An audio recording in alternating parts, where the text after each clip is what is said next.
Bonjour, je suis Noureddine Farag.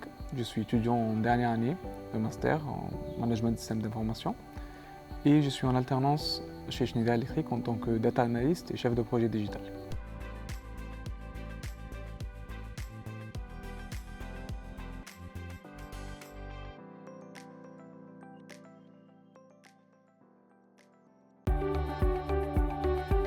On a connu ce concours lors de l'activité IA Starter, organisée par l'IAE, dans le cadre de notre programme de master.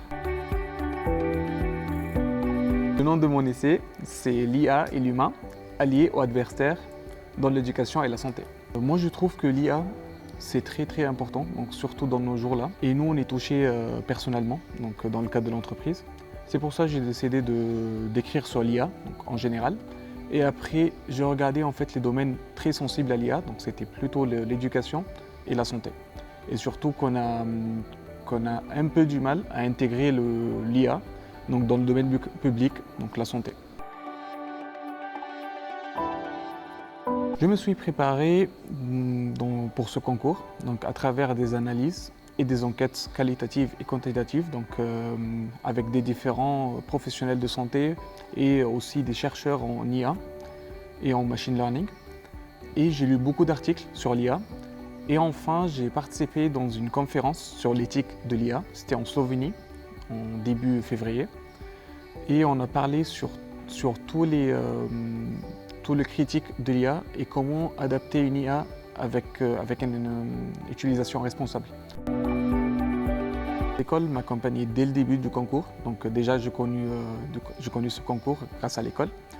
Et deux, ils m'ont mis en place des articles académiques via le plateforme en ligne. J'ai eu aussi le droit à avoir des accompagnements par des profs de l'IAE. Et surtout cette année, je me suis fait corriger mon essai, l'article, par la responsable de mon master. Et elle m'a donné un feedback, ce qui m'a aidé en fait à avoir un bon classement à la fin. C'est plutôt les compétences d'analyse, les compétences de recherche, parce que ce n'est pas quelque chose que je maîtrise de base. J'ai commencé à faire des recherches l'année dernière. J'ai appris à connaître c'est quoi une revue de littérature et comment faire une bibliographie bien structurée, bien définie. Et je pense que c'est les compétences clés.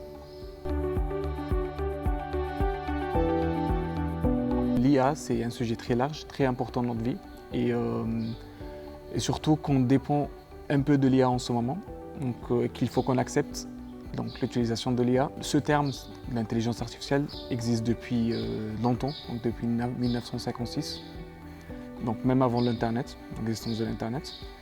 Il faut vraiment comprendre c'est quoi l'IA. Il y a plusieurs définitions, c'est vrai que c'est pas très défini, mais beaucoup des bases, des concepts comme MLL par exemple, machine learning, comme comprendre l'ordinateur quantique aussi, et c'est quoi la relation avec l'IA. Et je trouve que c'est très important de comprendre en fait les principes de l'IA et comment l'utiliser, bien l'utiliser bien sûr.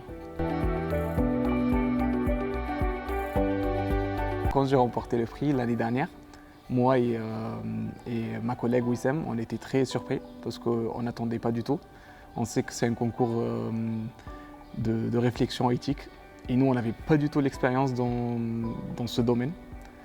Donc on était un peu surpris l'année dernière. Mais cette année, je me suis bien préparé. J'ai connu un peu ce qu'il attendait comme recherche, comme méthode de travail. Et j'ai échangé avec les autres lauréats de l'année dernière. Donc ça m'a beaucoup aidé cette année à avoir un bon classement et à avoir un bon essai à présenter. Donc les recommandations pour les participants de l'année prochaine, c'est plutôt être motivé, d'essayer de nouvelles choses, de nouvelles manières de penser. Et on n'a rien à perdre, on participe dans le concours. Si on ne gagne pas, c'est pas grave, on apprend de nos erreurs. Et surtout, ça reflète et ça nous aide à avoir des réflexions éthiques. Et ça, c'est un sujet très important pour notre carrière professionnelle et dans notre vie de tous les jours. J'ai trouvé un CDI chez Orange, Cyberdéfense. Et je commence en octobre. C'est un programme qui s'appelle Orange Graduate Programme. Et c'est un programme qui nous permet d'essayer plusieurs postes donc ces premiers 3 ans, et après de choisir un poste pour continuer plus tard.